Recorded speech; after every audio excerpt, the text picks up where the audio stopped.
Hi guys, it's Rachel. I'm here with a VR2 Cesar at 78 Puertas. It's a tag called Tarot Collection Top Decks. So I was tagged in this quite some time ago, quite a while ago actually. I've been really busy. It's a very busy time of year for me. So my apologies for being so late, but I really want to do this. And the other reason it took me such a long time is I could not make up my mind. So I think the goal is to choose, one deck for each of these categories, but I have a few for most, but I had to narrow it down. It was really difficult to make the choices, but I only watched a couple of VRs because I didn't want to get too influenced, and also I've been so busy. I have a lot of videos to catch up on. Well, anyway, without further ado, let's get right into it. So the first prompt, first tarot deck, that would be the Harmonious Mini. So this deck, these are the backs, was purchased for me by my sister when she was visiting me. I don't remember how long ago it was. And the story behind it was that she wanted a deck. So I said, well, why don't I buy it for you? Why don't I buy you a deck? We were in Salem. And it's our habit as sisters, when we're out and about together, we like to, I don't know, we we influence one another, and we have this silly habit of buying the same thing. It's like, oh, that dress is cute, I think I'm going to get one too. We once bought each other the same book. She told me she was going to buy it, and I knew she wanted it too. So it was funny. It's kind of like it canceled, they canceled one another out. It was so silly. It was this giant coffee table book on Gothic architecture. So much fun. But anyway, I ended up with my first tarot deck because my sister wanted one. And I chose this one because I didn't want her to buy me one. I was going to buy it myself because I didn't want the gift to cancel itself out. I don't know. So I chose this one because it was a mini and it was half the price. This was like $10 or something. I'm like, okay, I will allow you to buy me this one. So that's the story behind that. All right, the Harmonious Mini, that's a Lo Scarabeo deck. Most recent, okay, so I have 3 actually because they were all purchased right around the same time. So the first one is the Klimt Tarot. I got this in Salem. I just wasn't expecting to see it in a shop, and it's one that's I've been eyeing for years, and I tend to try and save certain mass market purchases for when I'm like, I don't know, I like to try to buy them in shops when I can. And I was really surprised to see this in a shop that I don't frequent as often. And I have to say, this is really, really beautiful. I was on the fence about this one for a while. I've done a couple of readings with it.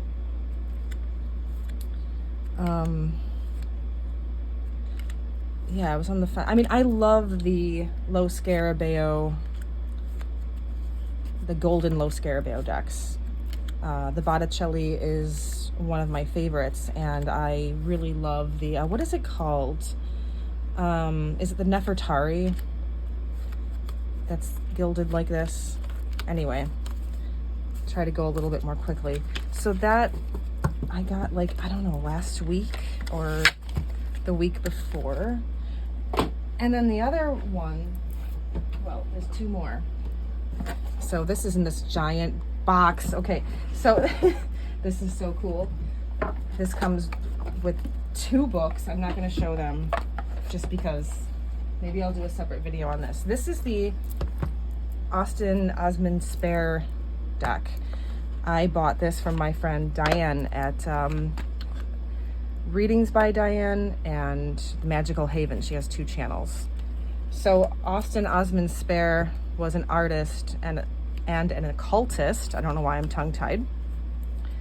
And this was a deck, I think a personal deck he created in the early 1900s, like 1906 or something. And so this was a Kickstarter, I think. I just got this. This is all in order, actually. And it has different colored backs. It's so, oh my gosh, it's so beautiful. And it requires some study. It's like playing card tarot. And he has all of his like keywords and notes written on it. It's so cool. Anyway, this is a facsimile. And I just thought that I was going to miss out on this. And I didn't. So I was just thrilled when this came. And oh my gosh, oh, look at this.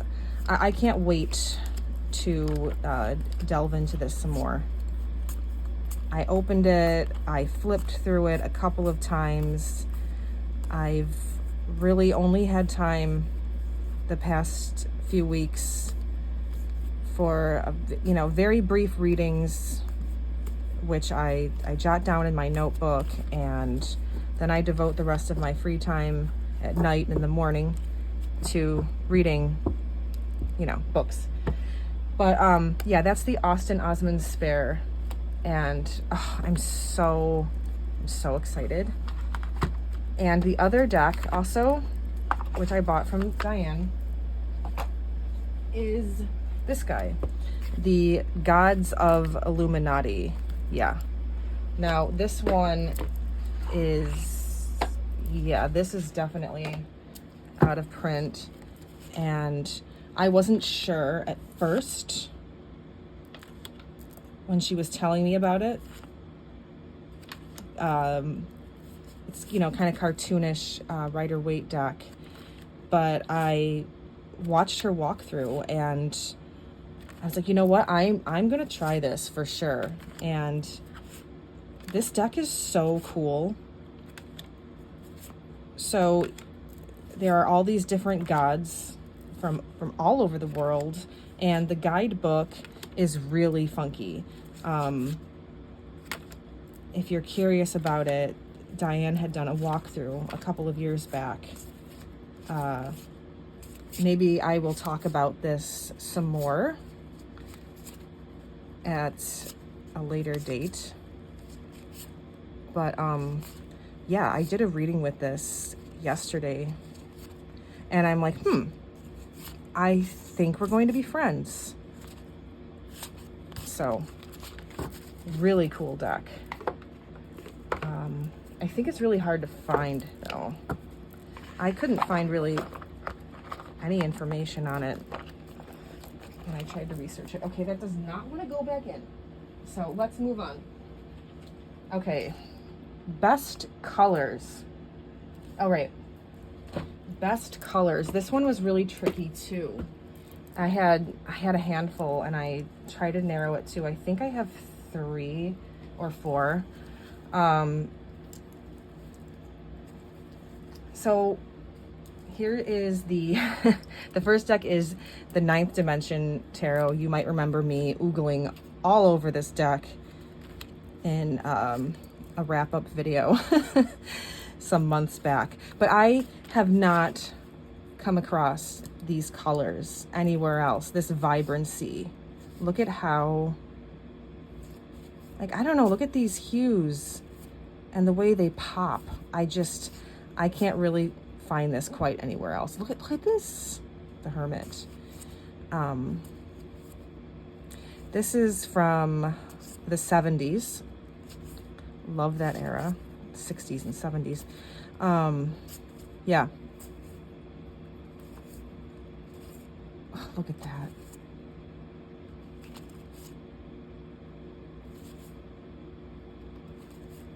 The best. Okay. So, what else do I have? Obviously, I could say the Thoth, right? But I could say this about, I could put the Thoth in like every category, and I'm trying not to be here too long. So another deck that I love for the colors is, you've heard me talk about this one too, the Ferdinando Kripa. Oh, I love this deck. Yeah, I just do. So some of my favorite backs, this olive green with the purple and the red, and I don't know, it's just a favorite of mine. It's an all-around favorite. I actually haven't used this in a little while, you know, as happens when you have a collection of decks, but some of my favorite colors. You know, very minimalist, but I like it. I like it.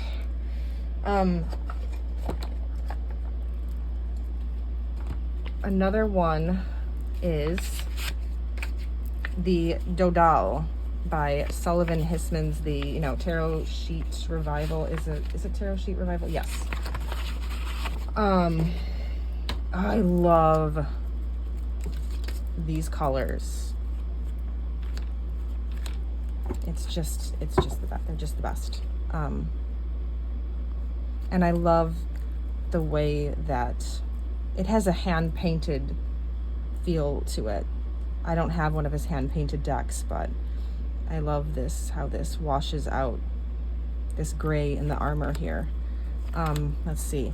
The greens are what I love the most.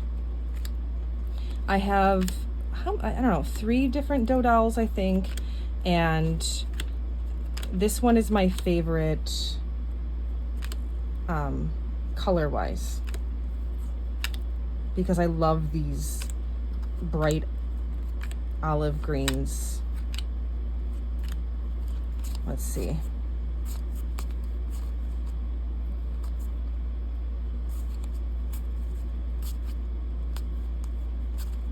Let's see. Yeah. Beautiful. Look at that. Okay. And another one is the Jodorowsky Camwan for a Marseille. I just do. I mean, I really admire the CBD Marseille by Yoav Ben-Dov. Great deck, but if I'm honest, this is the one that I am drawn to more. I don't know. Part of it is the colors, really. There's more color-wise here, so I don't know how that got in there. Oh. There are so many other decks that I could show you for colors, and I'm not going to. Now, did I get them all? Let me see. Okay, so the next one is Best Faces. This one was kind of tricky too. Where is it? Okay, Claude Burdell. And here's my favorite card right at the top. How convenient is that? This is my favorite. She's my favorite Queen of Wands. I just adore her. Look at her face, how serene it looks. She has strength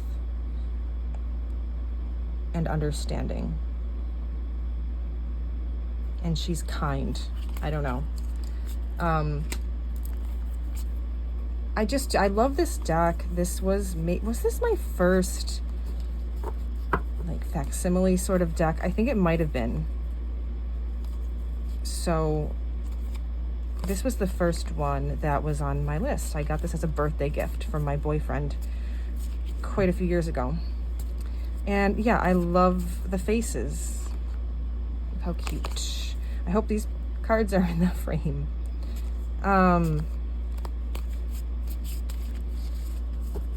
Okay, put this one away.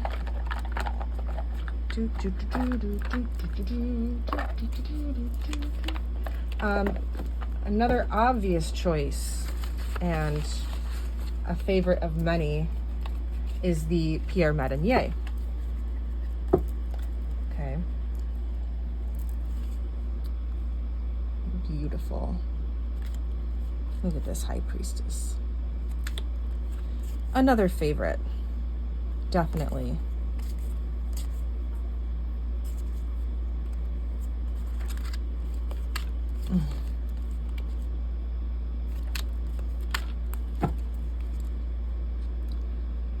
Love it. Love the Queen of Discs.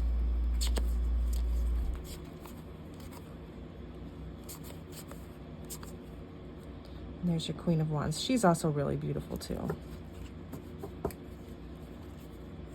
Okay. Oh yeah, one more. I chose for best faces the Vampire Tarot by Robert M. Place. Here's a face right here. Look at that. I love his art style. Is inspired by artists like Burne-Jones. I've mentioned this in more than one video. It's funny this pops up here, but this to me obviously it looks like Virginia Woolf's mother, Julia Stevens, or, you know, Virginia herself. But her mother was a model for Burne-Jones and maybe some other artists. But I love the faces. Some of them are quite beautiful, and then some, yeah, let's see if I can find some good ones. List. Look at this. They're fun.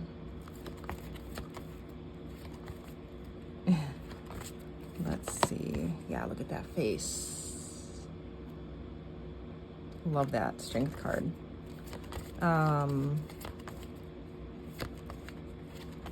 See if I can find some favorites. She's intense. Ooh, so is she.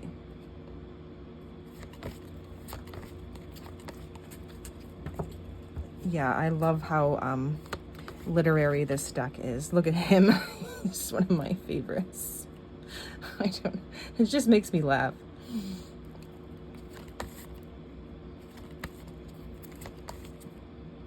This guy. Oh yeah. I don't know if there's any more to show you. I don't know. I chose it for faces. I love it. Okay. Largest. So I'm going to show you two. All right. The Visconti di Madrone. This is another Lo Scarabeo. This deck is freaking huge. Look at this. There's my hand. I mean, I do have small hands. But anyway, like the deck that I just showed you, like this isn't a small deck, you know? It's so giant. But yeah. Yeah, so what can I say about this Visconti here? It took me quite some time before I owned any Visconti because, I don't know, a lot of the facsimiles just weren't doing it for me. This was the first one that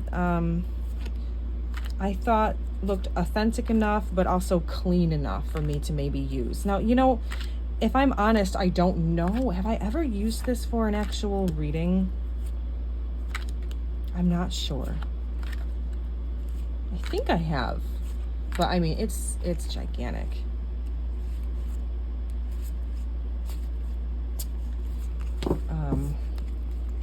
Yeah. It is really big. And then I'll show you one more because this one is wider. It's bigger this way, I believe. It's The Ancestral Path by Julia Kucia Watts. Yeah, this is another really big one. Yeah. I'll just show this briefly. Here are the backs. Yeah, another really beautiful deck, but one that I don't pull out too frequently, and part of that is the size. It's not the easiest thing to use, but oh my gosh, it definitely deserves to be this large because look at how beautiful these paintings are. She's the most amazing artist. Yeah. Okay.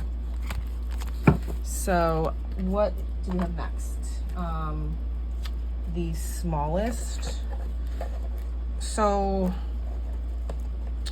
let's see. That would be the Harmonious. I have a smaller one, but I couldn't find it. So I'm not even gonna tell you what it is. But yeah, it would have to be this one. Look how little. The Lo Scarabeo minis are really, really tiny, or they used to be. They're definitely smaller than the US Games mini decks. Best court cards.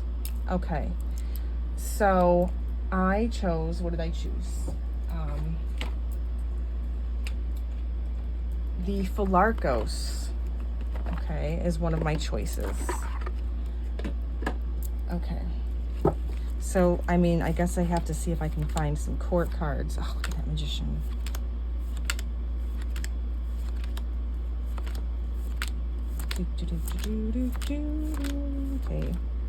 Okay, Queen of Sparks. So yeah, that's Queen of Wands. I don't know, I just really love these court cards. The aces are so cool too. Look at that, King of Wands. Isn't he sexy? I mean, the King of Wands is always hot, I think, in a lot of my decks, right? Yeah.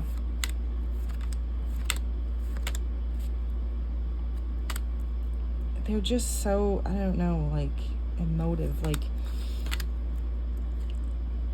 I'm picky about, or I can be sort of finicky about faces in decks, not in Marseille, not in the older decks, but the contemporary ones for some reason. I don't know. Sometimes the faces can just cause a disconnect for me, but these ones really, they just, I don't know. Look at that. They resonate with me. So that is the Philarkos. And let's see. I also chose the Claude Burdell. But I mean, I just showed this, so I really shouldn't be bringing this out again. And another one is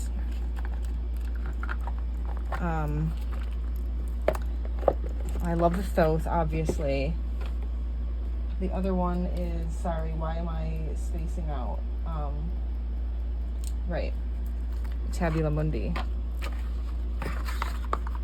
So yeah, I decided to show the Tabula Mundi instead of the Thoth because this is so very Thoth. So I thought I would give you guys more to look at. let's see if I can find some court cards. Those are the Decans. Court cards. I probably should have brought them out. Queen of Swords. Knight. Oh, I guess I put this in order. I have more than one copy of this deck. Look at the beautiful Page of Swords. Yeah, the pages sort of match up with the aces in this deck. There's so much to study in these courts. And courts are really difficult, you know. So much symbolism. And the colors. Like, this is another one that was, for me, it was a favorite color deck. But I don't know. I didn't. Where are some more? Oh, look at these aces, too. Yeah. Love these wands. Oh my God. Amazing. One of my favorite Queen of Wands. Okay.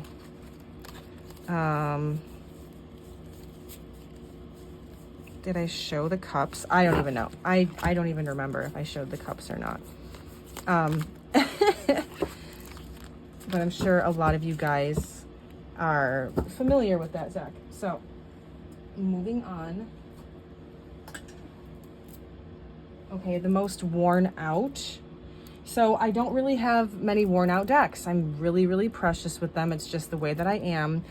My two most worn out decks are, I have a copy of a greenie. So I have this exact printing, but a different copy that I bought, and there's a giant crease through like the Nine of Swords. Maybe somebody got mad at it, and some water damage. And so that's my sort of play around, you know, I'm not afraid to beat it up deck. And then the other one is a it's a vintage copy of the Fournier Marseille. But again, like, I didn't bring those out because I did not damage those decks. So, sorry, I was lighting some incense. With the Fournier Marseille, it wasn't a big deal because I think that I paid like $15 for it, which I thought was really, really cheap. And when I got it, I saw why. So I guess I would go with the most beat up being this little Harmonious, because at the time when I got it, I was ignorant, really. I was always precious with my books, so I should have known, like, duh, they're paper. But, you know, I would, like, bring this to the beach and stuff, and I don't know, here, I don't know if you can see that in this little, like, Henry VIII looking dude. The card is sort of, like, worn off there. So I think there was a little moisture that got in. But, I mean, honestly, it's really not. I've seen some of your beat up decks, you know, and mine is like nothing. I'm just really, you know what I mean? I don't have a deck that I just use every day and beat it up repeatedly like that. So, let's see. Esoteric, well, you know, obviously the Thoth. So, but, you know, Cesar and also Honey Lou, I think, said pretty much what I would have said about that. So another one is Tarot of the Holy Light. This has one of the most amazing guidebooks ever, and I need to really sit down and read it in its entirety, but I haven't. This system is known, I think, as like continental. I forget the exact definition of what that is, but these are collage works taken from old books, you know, on, you know, astrology and esotericism and alchemy and all of that. You find some recurring artwork in other decks, like some of the Robert M. Place decks, like the Alchemical. Really, really funky deck and a lot to uncover. You have your Decan degree and your astrological association and your planet and everything down here.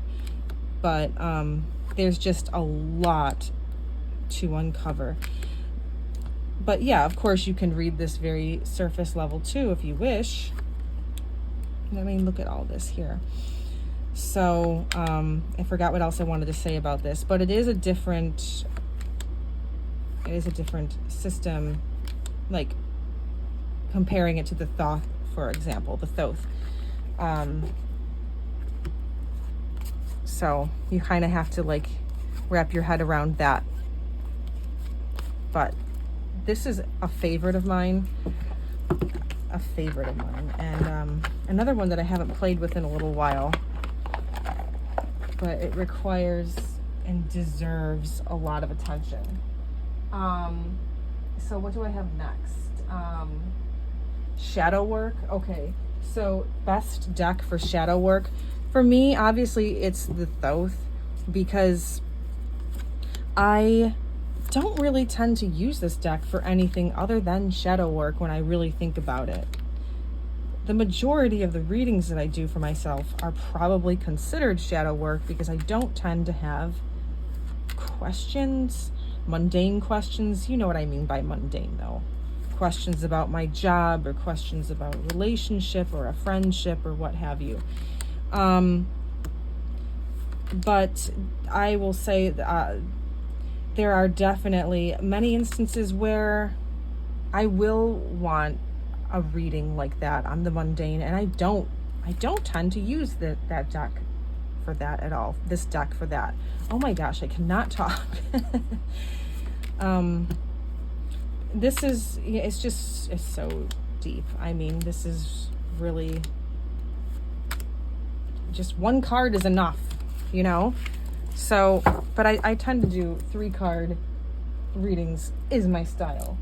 The other one that I chose for shadow work is the Yonasi Yaus. I have like 3 different printings of this, and I chose the most recent.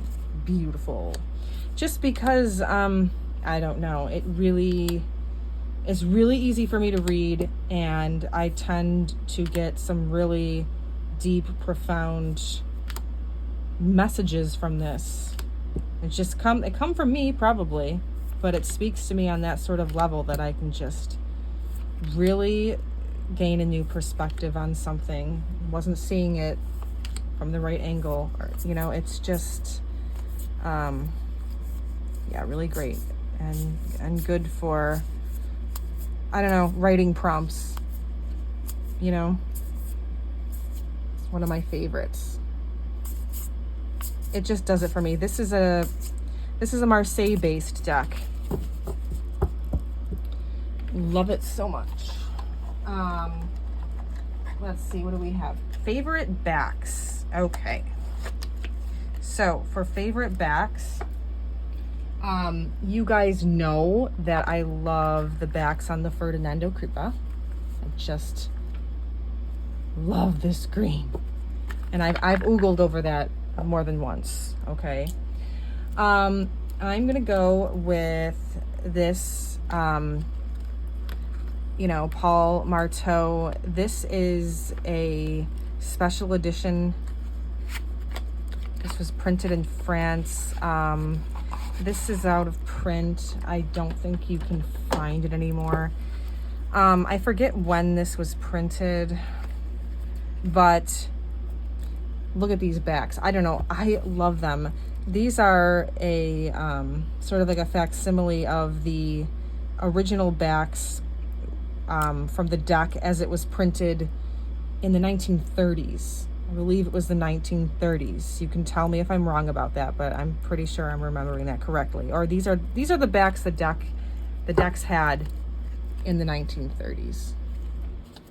So, like, to compare, this is the deck that a lot of people are familiar with. This copy is, I think, I don't remember when this from, the 70s, or this is 1980, okay? So often you see these backs.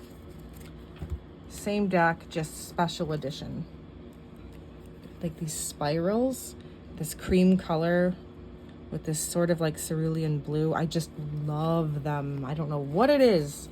But yeah, this is a favorite deck of mine. And it's really cool, this special edition, comparing it to my vintage. So yeah, see how these are yellow here? And in this deck, they're in orange. And they're a little larger. The cardstock in both of them is very nice. But yeah, that's the difference. And the blues here are much darker, and this is like this brighter blue. So this is another favorite Marseille of mine. Both of these decks, actually. Just really adore them. But yeah, these are my, I don't know, favorite backs. And I chose another one. I could have chosen the Tabula Mundi. I love those. But I went with the Tenebrae. I don't know. I just really love these cranes. I'm pretty sure they're cranes. This is supposed to be an ibis, but I think they're cranes. Aren't they beautiful? This is a really amazing deck. This is another Marseille-based deck.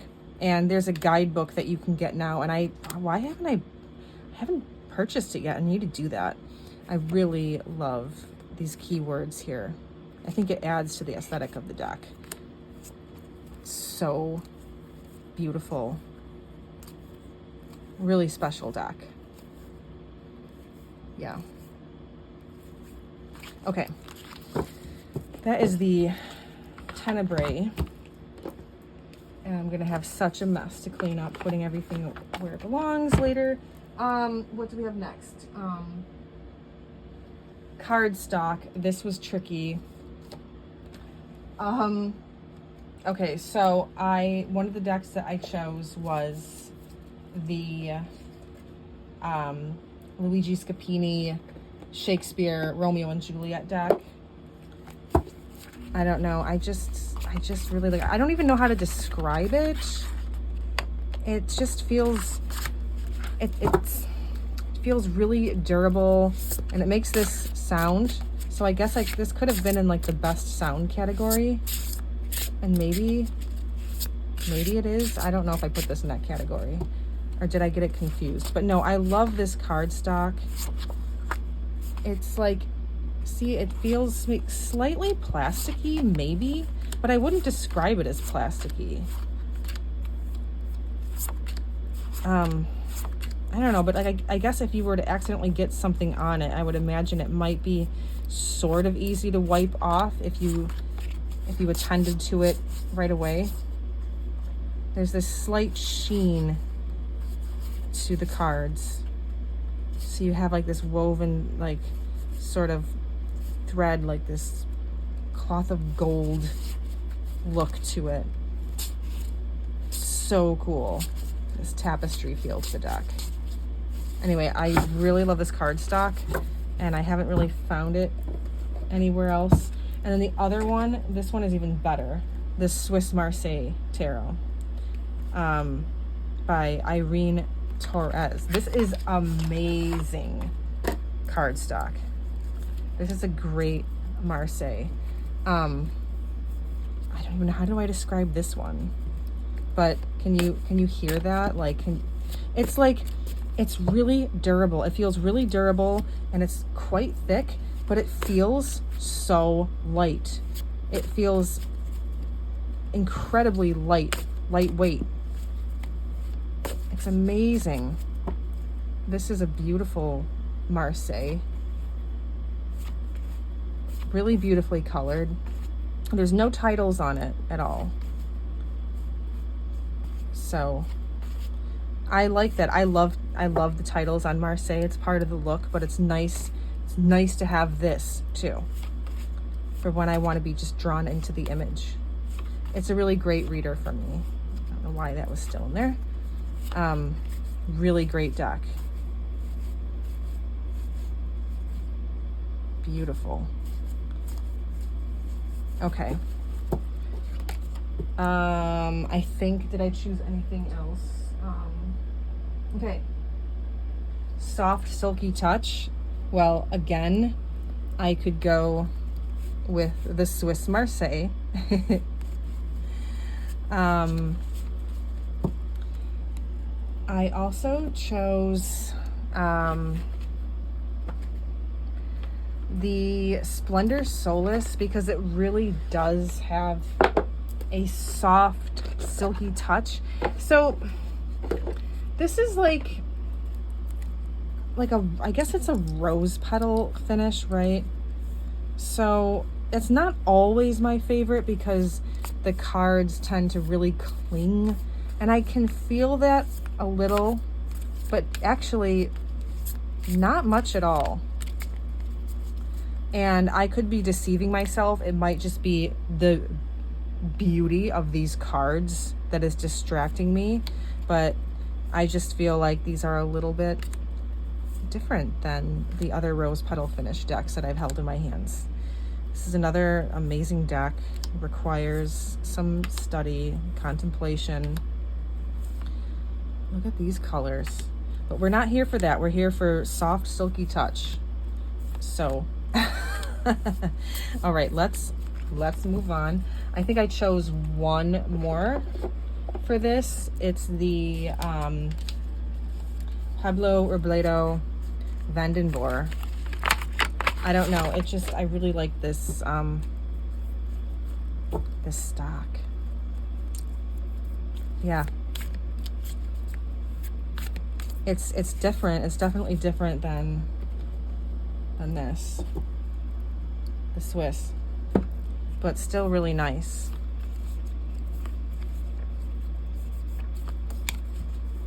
It just has this softness to it. It's really hard to describe, I guess. It feels like, what is the word? Is it soaped, maybe? It feels soaped. I don't know. Yeah. This is another favorite. This deck is so gorgeous. I love these minors.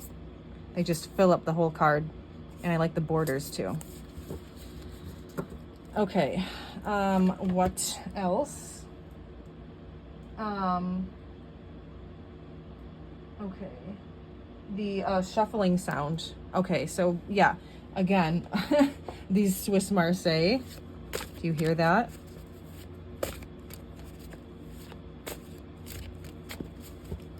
Amazing.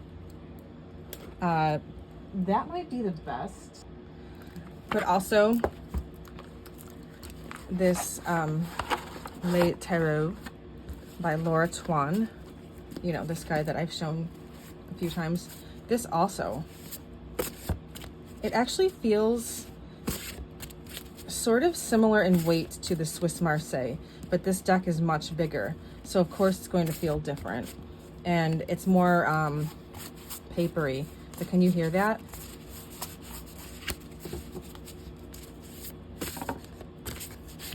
Okay, amazing. I also love the Ferdinando Kripa, but I'm not going to bring that out again. All right, what do we have next? The Most Misunderstood. Okay, so that would be the Thoth, of course. So, it's just, I mean, what can I say? Like, there are so many people who have a strong aversion to this because of Crowley. And, you know, some will argue, well, Lady Frida Harris, you know, she's really the artist. And that's true, but she worked under Alistair's instructions. And there were a handful of times where he actually sent her back to the drawing board because he's like, you know, that's pretty, but it's not right. It's not what I was asking for. Yeah, of course, like he was a human being. I mean, he had his shortcomings, you know, his relationship troubles and whatnot. We won't get into that now, but I will say about him that from what I've read in his readings, like, he had more hope for humanity in the new Aeon than I do. Like he had more faith in man than me. And another thing is, what did he say about the book of the law? That after you read this, burn it, because he didn't want to see the book turned into a religion, because with religion comes holy wars, and he didn't want any more wars. He didn't. So, or organized religion. And I think that's really cool. So, despite his shortcomings, no, I would not call him evil. And I find him personally fascinating. So what else? That was it, obviously, for Most Misunderstood. Ancient. Where is it? Okay, so I have the Visconti Sforza, but it's not here on the desk. So I think, is the Sforza older than the Madrone? I don't remember. This is probably the most ancient. It's from what, the 1400s, I believe. I don't think it's the 1300s. So I will also show you, though, my oldest deck. I know it's not ancient, it doesn't really fit the category, but just for fun, my oldest deck is the Gypsy Witch. So this is from the very early 1900s. This is from it might be 1903, 1904, and it's really cool. It's in pretty good condition. This card here has a couple creases on it, but I don't use this deck for readings. It smells really nice, though. You have to like old, though. The Gypsy Witch part in the title, but it's a really great deck. I picked up the current printing of it for like $7, I think, in a little shop in Salem. I think that's a pretty standard price for it. You can easily find it for under $10, and it's a fun little reader. I don't tend to read like that, but I want to because it's so much fun, and I've been playing with that more frequently. But yeah, it can kind of freak me out.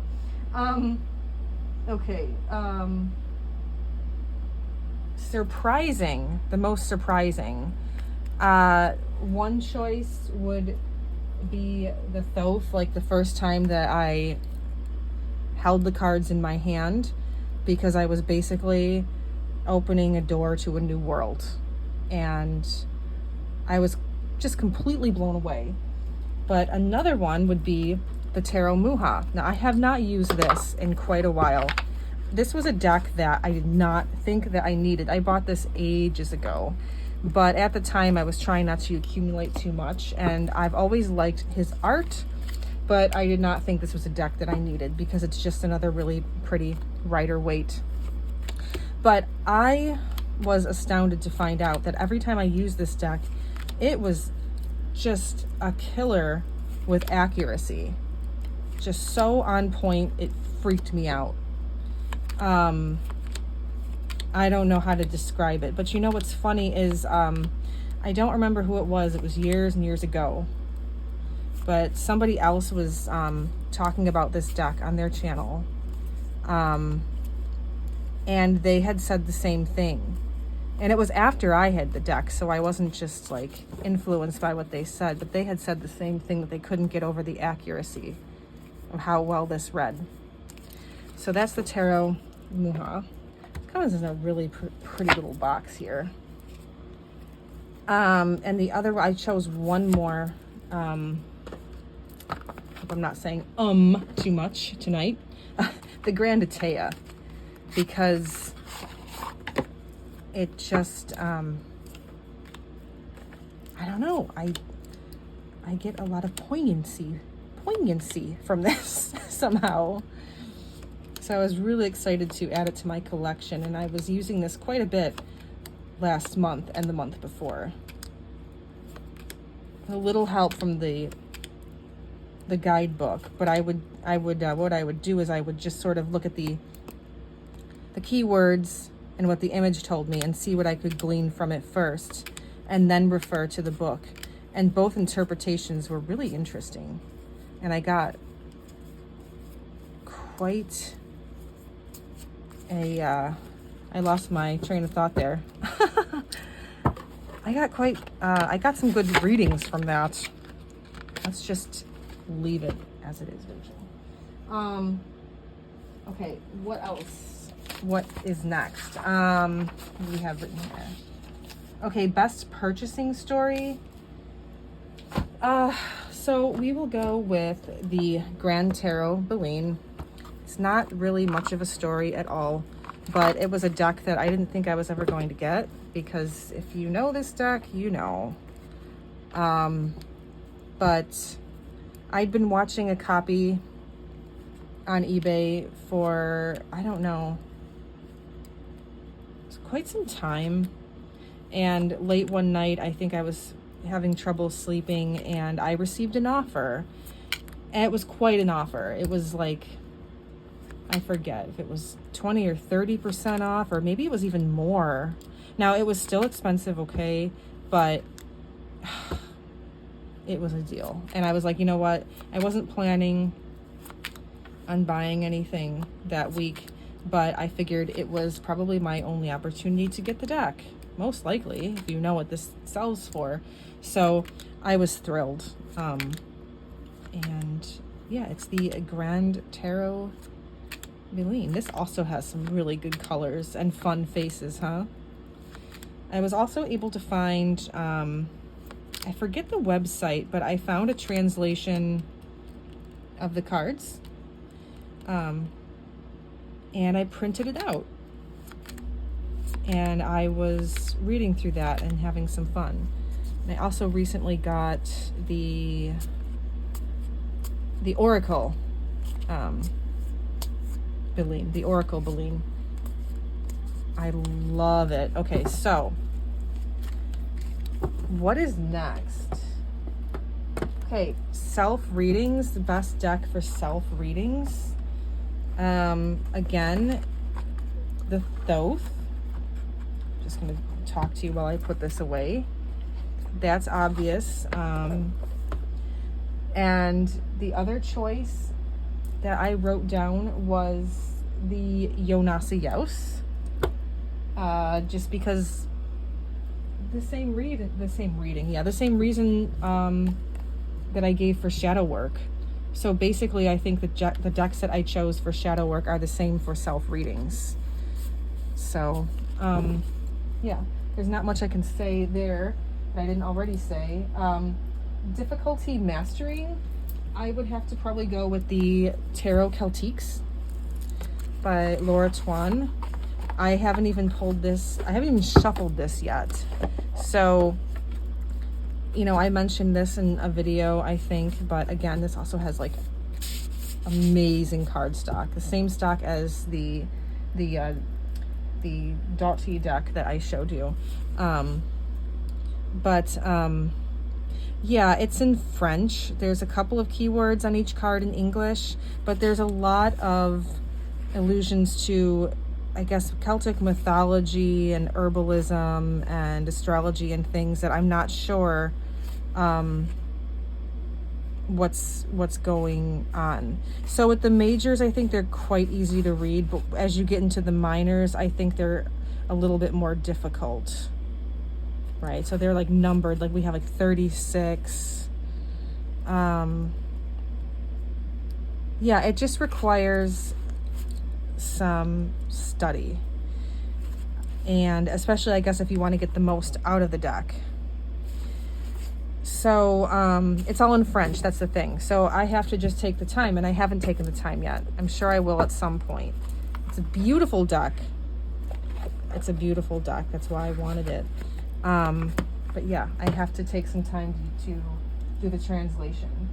And the other one, I chose one other one.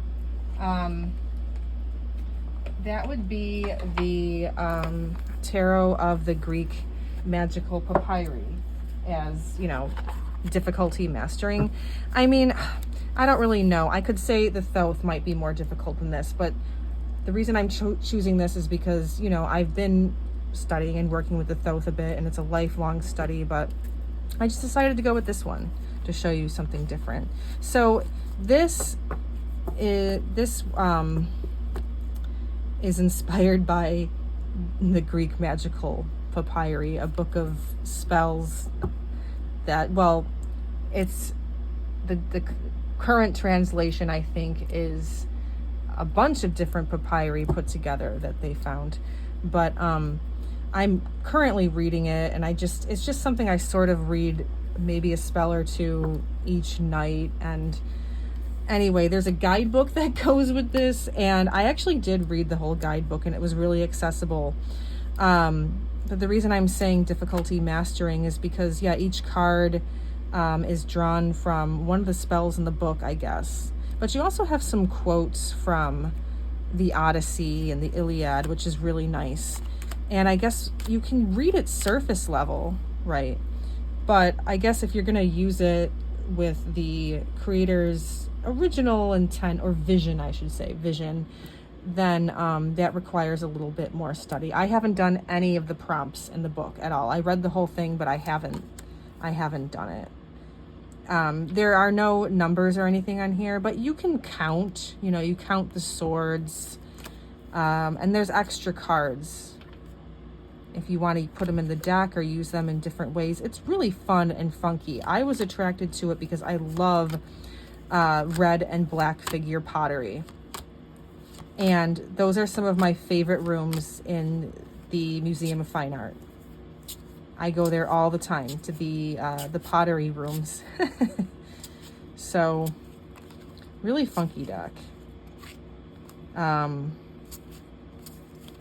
Yeah. So, what else do we have here? Best overall. That is so tricky. I decided to go with just one for the sake of brevity, and that would have to be the Thoth. Now, which deck, like which Thoth deck, I have no idea, because it depends on my mood. This is the 1983 Greenie.